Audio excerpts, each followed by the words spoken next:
아멘. 우리 옆에 있는 분들하고 함께 인사했으면 좋겠습니다. 주님만 의지하며 삽시다 하고 서로 인사하겠습니다. 정부의 코로나에 대한 대응책들이 조금씩 완화되면서 좀 더 반가운 얼굴들을 저희가 만나고 함께 기뻐할 수 있는 것 같습니다. 오늘 이제 찬양팀도 우리가 찬양 가운데 은혜를 누리지만 저는 찬양 이 시간도 하나님 앞에 너무나 은혜로운 시간임과 동시에 또 이 찬양에 서기까지 또 몇 주간 연습하는 모습을 또 교회에서 이제 보노라면 참 그 모습이 어쩔 때는 더 은혜가 있는 것 같은 그런 이제 마음을 가질 때가 있습니다. 특별히 이제 앞으로 저희가 대면하여 하나님 앞에 예배 드릴 수 있는 그런 이제 기회들이 점차 확장이 될 텐데, 여러분 이제 수요일 날 제가 이제 청년부 담당 교육자로서 한번 부탁드리고 싶은 것은, 이제 청년부가 제자 훈련을 시작을 해서 이제 2주차 접어들고 있습니다. 아시다시피 제자 훈련을 하면 수요일 날 이제 예배에 참석하는 게 의무거든요. 그래서 이제 주위에 한번 이렇게 쓱 둘러보시면 잘 못 봤던 청년들이 막 자리에 앉아 있는 것 같은 그런 이제 모습들이 보일 겁니다. 그래서 이들이 이 예배 자리를 사모하고 또 이렇게 예배 자리에 나왔을 때 우리 어른 성도님들께서 많이 격려해 주시고 또 칭찬도 해 주시고 또 특별히 안 보이면은 또 뭐라고 해 주시기도 하고 그렇게 영적인 부모의 역할들을 참 감당해 주시면 우리 청년들이 올 한 해 하나님께서 주시는 더 큰 은혜를 누릴 수 있으리라 그렇게 생각을 합니다. 자, 오늘 이제 주님만 의지합시다라는 제목으로 이제 말씀을 나누겠습니다. 중세 시대에는 교회의 암흑기라고 할 수 있는 그런 장면들이 참 많이 있습니다. 특별히 교황청과 가톨릭 교회는 부패한 생활을 이어가면서 굉장히 재정적으로 어려운 그런 상황을 만날 때가 있었습니다. 그때 이런 어려움을 해결하기 위해서 시도했던 것이 무엇이냐면 이제 면죄부를 파는 그런 일을 시행하게 되었습니다.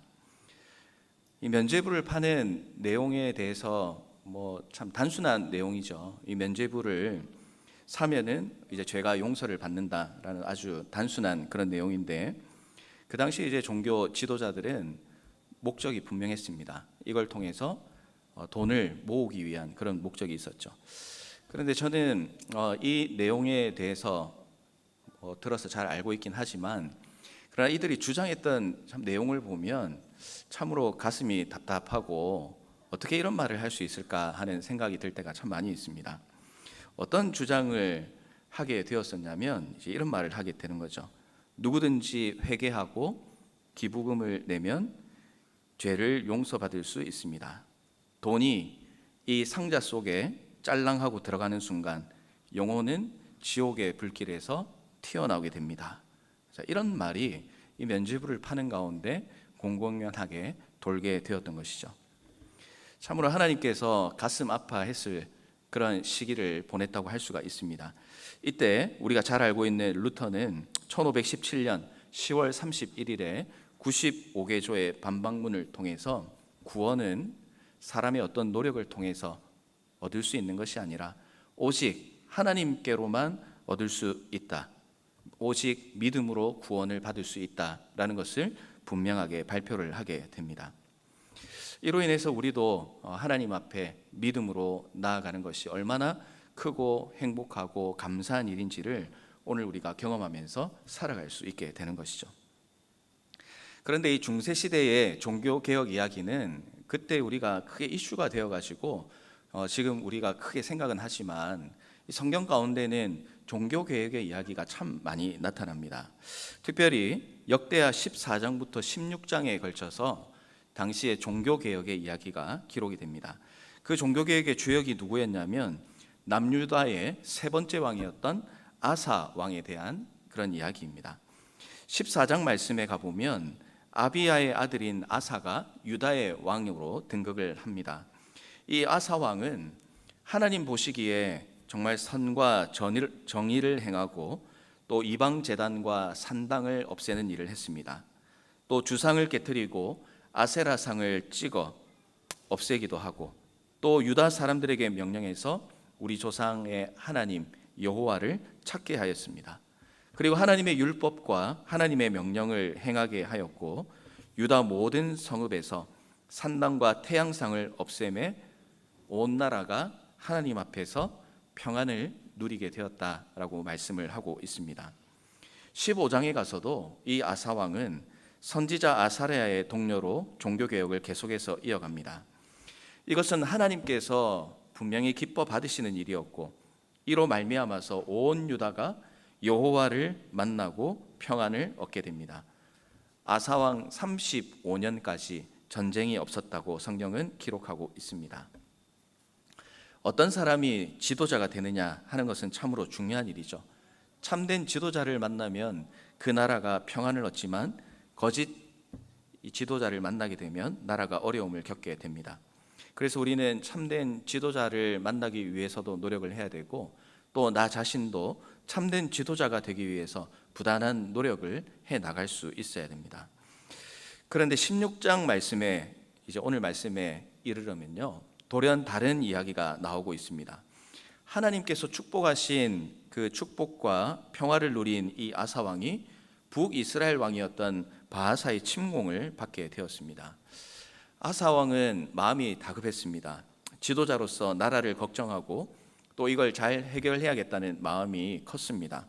그런데 이 아사 왕이 하고 있는 그 일들을 가만히 보니까 14장과 15장에 나왔던 아사 왕의 모습과 조금은 다른 모습이 나타나고 있습니다. 무엇이 달랐을까? 이제 오늘 말씀의 결론이라고도 할 수 있습니다. 이 아사 왕은 하나님이 아니라 사람을 의지하고 사람의 방법을 의지하기 시작합니다.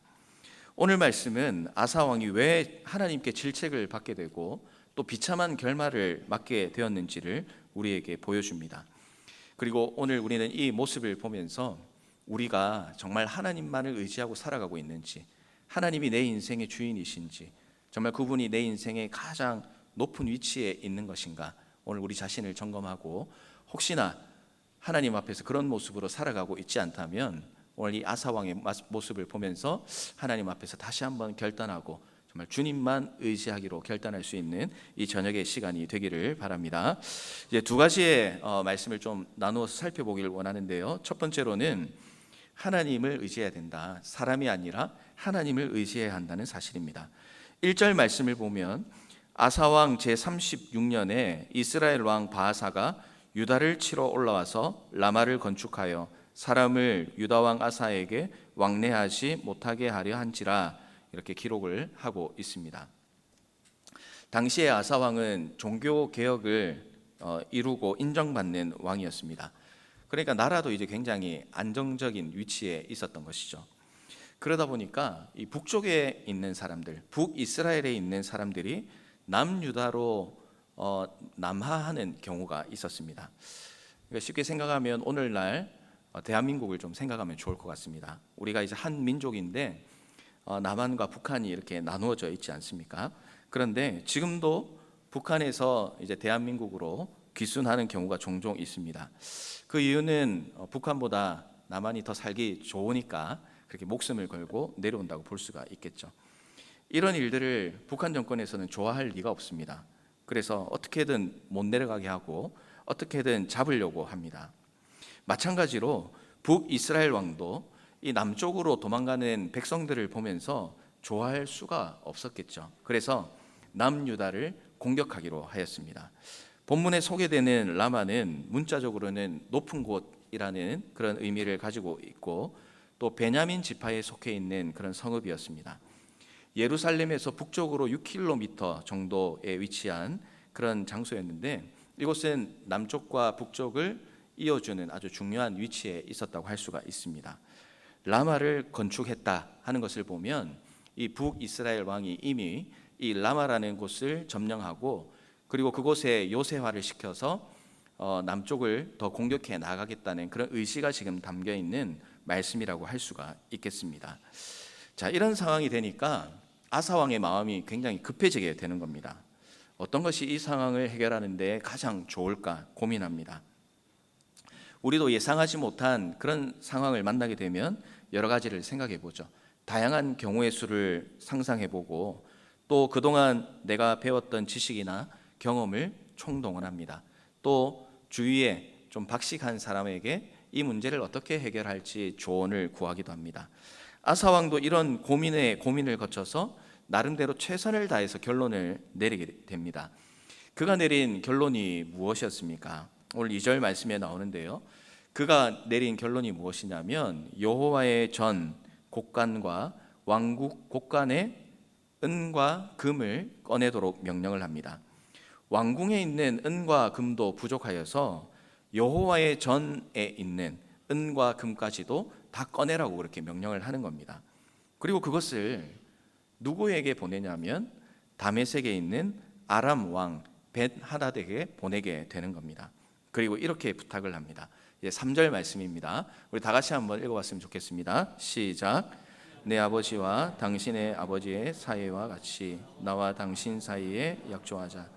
내가 당신에게 은금을 보내노니 와서 이스라엘 왕 바하사와 세운 약조를 깨뜨려 그가 나를 떠나게 하라 하매. 아멘. 자, 이 말씀을 보고 있으면 이 아사 왕이 그냥 부탁하는 그런 상황이 아니었습니다. 왜냐하면 이스라엘 왕 바하사와 또 아람 왕 벤하닷 사이에는 이미 약조가 언약이 체결되어 있었기 때문입니다. 그러니까 둘이 이제 동맹을 맺은 상태였다는 것이죠. 그럼에도 불구하고 이 아사 왕은 벤하닷에게 그 약조를 깨라라고 그렇게 부탁을 합니다. 어마어마한 뇌물을 주면서 가지고 있는 은과 금을 모두 내어주면서 그렇게 요구를 하는 것이죠. 참 당당하게 요구를 합니다. 내가 가진 이것 전부 다 줄 건데 내 부탁 안 들어줄 거야? 지금 이렇게 요구를 하고 있는 것이죠.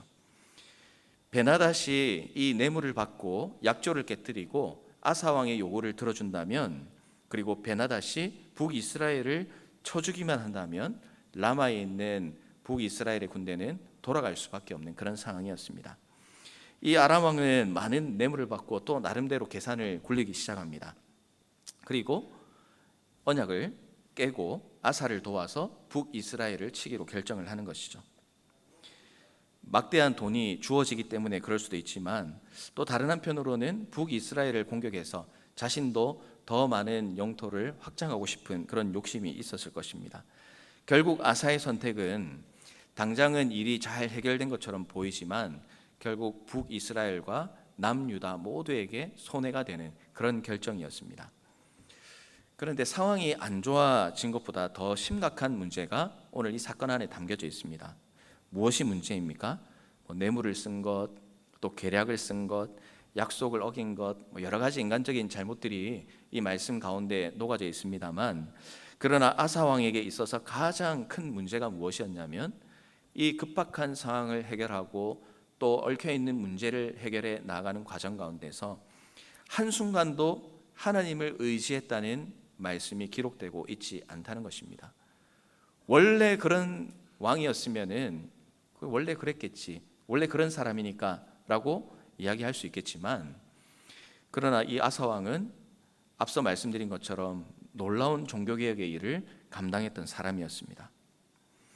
역대하 14장 말씀에 보면 아사가 전쟁을 치르는 장면이 나옵니다.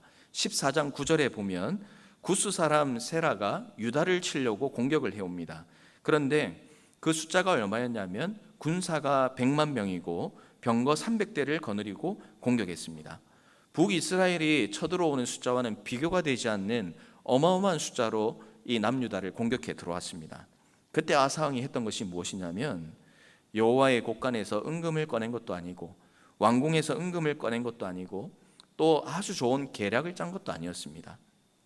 그가 한 것이 무엇이었냐면 역대하 14장 11절에 이렇게 기록을 합니다. 우리 다 같이 한번 읽었으면 좋겠습니다. 14장 11절 말씀 시작. 아사가 그의 하나님 여호와께 부르시져 이르되 여호와여, 힘이 강한 자와 약한 자 사이에는 주밖에 도와줄 이가 없사오니 우리 하나님 여호와여, 우리를 도우소서. 아멘. 아사 왕은 이런 기도를 드렸던 사람이었습니다. 이런 기도를 하나님께 드립니다. 아사 왕은 사람을 의지하지 않고 자신을 의지하지 않고 하나님을 의지합니다. 뇌물을 충분히 쓸 수도 있고 계략을 짤 수도 있는 위치에 있지만 그가 했던 것은 하나님께 부르짖었던 것입니다. 그리고 승리를 경험하게 됩니다. 그런 왕이었습니다. 하나님이 평안한 시대를 이 유다 땅 가운데 주셨던 것은 다른 이유가 없습니다. 하나님을 의지하고 하나님께 부르짖었기 때문입니다. 하지만 지금 오늘 말씀에서 아사 왕은 그런 모습을 잃어버리고 하나님을 불신하고 사람을 신뢰하는 그런 패역한 죄인의 모습으로 살아가고 있는 것입니다. 사랑하는 성도 여러분, 우리는 하나님을 만난 첫사랑의 모습을 잘 간직하고 있는지 한번 돌아보십시오. 하나님만 의지합니다. 하나님만 부르짖습니다. 오직 예수로 죽고 예수로 삽니다. 내가 주인 삼은 것은 오직 예수 그리스도입니다. 오늘 우리가 아까 찬양팀과 함께 하나님께 찬양으로 영광 돌렸던 그 가사 가운데도 오직 주님만 의지하고 주님만 바라본다는 내용의 가사들이 참 많았습니다. 그러나 이것이 나의 입술의 고백으로 끝나고 있지 않는지, 우리는 과연 전심으로 내 삶에서 하나님을 의지하고 살아가고 있는가? 오늘 우리 자신을 하나님 앞에서 진지하고 겸손하게 돌아보아야 하는 것입니다. 아사는 자신이 하나님을 잘 믿고 있다고 착각했습니다. 그러나 현실은 어땠습니까? 하나님이 아니라 사람을 의지하고 있었습니다. 우리도 착각 가운데 살아갈 수 있습니다. 하나님이 아니라 세상을 의지하고 있는, 어느새 변해버린 나의 모습이 내 삶에 자리 잡고 있을 수 있는 것입니다. 우리가 하나님을 의지하지 않고 세상을 의지하고 살아간다면 우리 앞에 놓여 있는 것은 참된 성공이 아니라 실패가 주어질 것이고 기쁨이 아니라 슬픔이 주어지게 된다는 것을 기억하십시오. 우리는 어디에 우리의 인생을 기대고 있습니까? 하나님을 의지한다는 착각 가운데 사는 것이 아니라 하나님을 전심으로, 입술의 고백뿐만 아니라 내 삶의 고백으로 하나님을 전심으로 의지하는 그런 순종의 삶을 살아가시는 모든 성도님들의 삶이 되시기를 주님의 이름으로 부탁을 드립니다. 하나님께만 부르짖음으로 그가 이루시는 놀라운 기적과 응답을 삶에서 매일마다 풍성히 경험하며 살아가시는 우리 한우리교회 모든 성도님들 되시기를 주님의 이름으로 축원합니다. 우리가 두 번째로 함께 기억해야 될 부분은 우리가 실수를 했다면 회개의 자리로 나아가야 한다는 사실입니다. 이런 문제를 안고 있는 아사 왕에게 하나님께서 기회를 주십니다. 선지자 하나니를 보내어 주십니다. 7절 말씀을 보십시오. 그때의 선견자 하나니가 유다 왕 아사에게 나와서 그에게 이르되 왕이 아람 왕을 의지하고 왕의 하나님 여호와를 의지하지 아니하였으므로 아람 왕의 군대가 왕의 손에서 벗어났나이다. 아멘. 7절 말씀을 가만히 보고 있으면 하나님께서 원래 어떤 일을 이 아사 왕에게 행하시려고 했는지 그 계획이 드러나고 있습니다.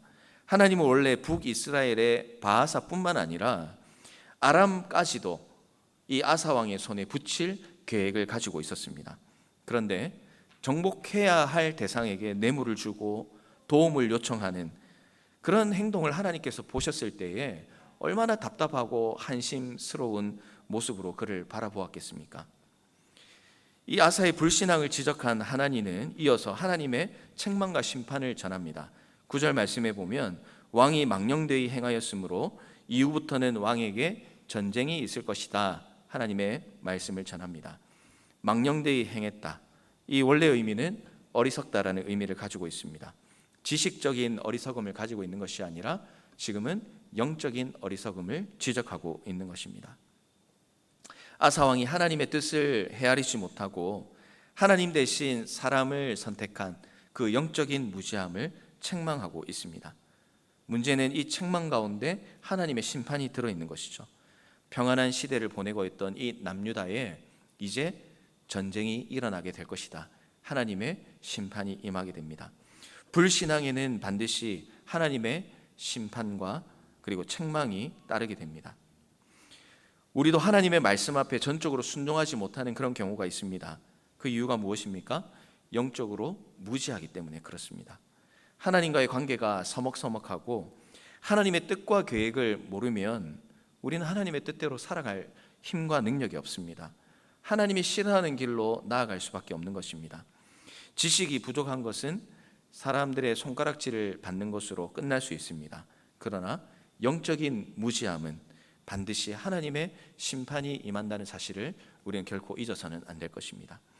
그런데 더 큰 문제가 발생을 하죠. 아사는 하나님의 경고의 메시지를 들었습니다. 그런데 잘못된 선택을 하고 있습니다. 10절 말씀입니다. 아사가 노하여 성견자를 옥에 가두었으니 이는 그의 말에 크게 노하였음이며 그때에 아사가 또 백성 중에서 몇 사람을 학대하였더라. 아사는 하나님으로부터 경고의 메시지를 들었습니다.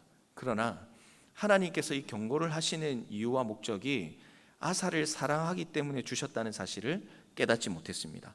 오히려 분노를 하는 것이죠. 하나님을 옥에 가두고 백성들을 학대하는 그런 추한 모습을 보이게 됩니다. 사람은 누구나 실수할 수 있습니다. 믿음의 선배들을 보십시오. 누구 하나 실수하지 않은 사람이 있습니까? 우리도 얼마나 많은 실수를 하고 살아갑니까? 실수하지 않으려고 최선을 다하며 노력하는 것 너무나 중요합니다. 그러나 반드시 우리 가운데 나타나게 될 이 실수를 하게 되었을 때 그 실수를 하고 난 후에 어떤 행동을 하느냐가 중요하다고 할 수 있는 것이죠. 책망을 받으면 두 가지의 모습이 나타납니다. 첫 번째는 더욱 강팍해집니다. 그 이유가 무엇입니까? 잘못을 인정하지 않기 때문에 더 분노하게 되는 것이죠. 두 번째는 회개입니다. 내 잘못을 인정할 때 그 잘못을 뉘우치고 회개의 자리로 나아갈 수 있습니다.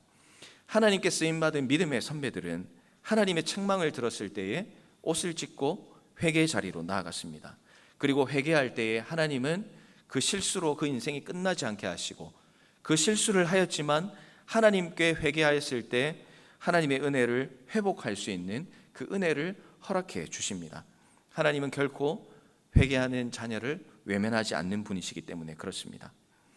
사랑하는 성도 여러분, 우리는 하나님 앞에서 어떤 모습으로 오늘 하루 살아가고 있습니까? 여러분들은 하나님 앞에서 어떤 실수를 지금도 범하며 살아가고 있습니까? 가능하면 실수하지 않고 살아가는 것이 참 좋지만 혹 우리 가운데 실수한 일이 있다면, 하나님을 기쁘시게 하지 못한 그런 일에 내가 가담되어 있다면 여러분, 우리는 하나님 앞에 회개하며 나아갈 수 있어야 합니다. 우리 하나님은 우리의 부족함을 인정하고 반드시 이해해 주시는 분입니다. 우리를 용서해 주시기 위해서 자신의 독생자 예수 그리스도도 이 땅에 보내어 주셨습니다. 대속의 제물로 내어 주신 분입니다. 그런 하나님 앞에 용서받지 못할 죄가 무엇이 있겠습니까?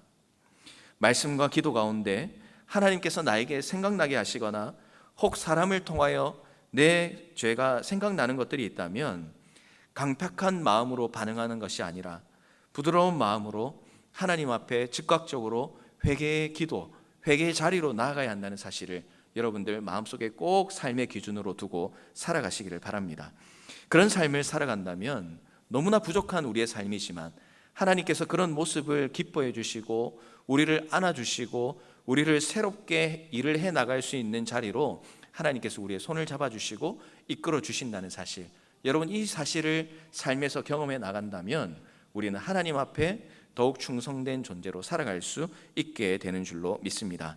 말씀을 정리하겠습니다. 불행히도 아사 왕은 끝끝내 하나님께 회개하는 모습이 나오지가 않습니다. 12절 말씀 오늘 읽진 않았지만 12절 말씀에 보면 왕이 된 지 39년에 그의 발이 병들어 위독했다고 기록합니다. 그런데 그 가운데 의미심장한 말을 하죠. 여호와께 구하지 아니하고 의원들에게 구했다. 말씀은 그렇게 기록하고 그리고 아사 왕의 마지막을 씁쓸한 장면으로 마무리를 하고 있습니다. 하나님은 라파의 하나님, 치료의 하나님이십니다. 그 하나님 앞에 우리의 상처와 우리의 실수와 우리의 병과 우리의 걱정과 우리의 근심을 내어놓을 때에 하나님은 우리의 기도를 들어주시고 하나님께서 보시기에 가장 좋은 길로 우리를 인도해 주시는 분이라는 사실을 여러분 믿으시기를 바랍니다. 오늘 말씀을 꼭 기억하십시오. 사람이 아니라 하나님을 의지하십시오. 그리고 혹여나 잘못된 행동으로 인하여서 하나님의 책망을 받았다면 그 즉시 하나님 앞에 회개의 자리로 나아가시기를 바랍니다. 그리하여 영적으로 위독한 상태에 있다 하더라도 여호와 하나님께서 고쳐주시길 구하고 기도하여서 회복해 되는 그런 기적이 우리 하늘교회 모든 성도님들의 삶 가운데 풍성하게 나타나기를 주님의 이름으로 축원합니다. 기도하겠습니다. 살아계신 하나님 아버지, 아사 왕의 이야기를 보면서 조금만 더 잘하지, 처음 마음 끝까지 좀 잘 가지고 있지 하는 안타까운 마음이 드는 것이 사실입니다. 그러나 하나님, 우리의 삶을 돌아보면 이 아사 왕의 인생의 10분의 1도, 아니 100분의 1도 하나님 앞에 합당한 삶을 살지 못하는 그런 정말 너무나 부족한 우리의 삶이 바로 내 자신의 삶임을 주님 앞에 고백합니다. 하나님을 잘 믿고 하나님의 자녀로 잘 살아간다고 그렇게 생각하며 살아가지만 하나님 앞에서 내 삶을 돌아보면 그것이 착각이었다는 것을 발견할 때도 있고, 또 하나님 보시기에 참 너무나 추악한 삶을 내가 살고 있구나 하는 것을 깨달을 때도 종종 있습니다. 하나님, 어떤 상황에 처하든지 하나님만 바라보고 하나님만 의지하는 우리의 삶이 되게 하시며, 특별히 이 저녁에 주님께 간구하옵기는 하나님을 기쁘게 하지 못하는 그런 죄악과 또 부족한 우리의 삶이 있다면 하나님 그냥 지나지 않게 하시고 하나님 앞에 전심으로 엎드려 회개하게 하시고 주님의 도우심과 주님의 회복하심을 기대하며 온전히 주님만 의지하며 살아갈 수 있는 우리 모든 성도님들, 우리의 모습이 될 수 있도록 하나님 은혜와 축복을 더하여 주시옵소서. 이 시간도 하나님, 저희들 기도하며 하나님 앞에 나아갑니다. 우리의 기도를 들으시는 하나님 앞에 간절함으로 나아가는 이 저녁이 되기를 소원하며 살아계신 예수님 이름으로 기도드립니다. 아멘. 우리 시간 찬양하고 함께 기도하며 나갔습니다.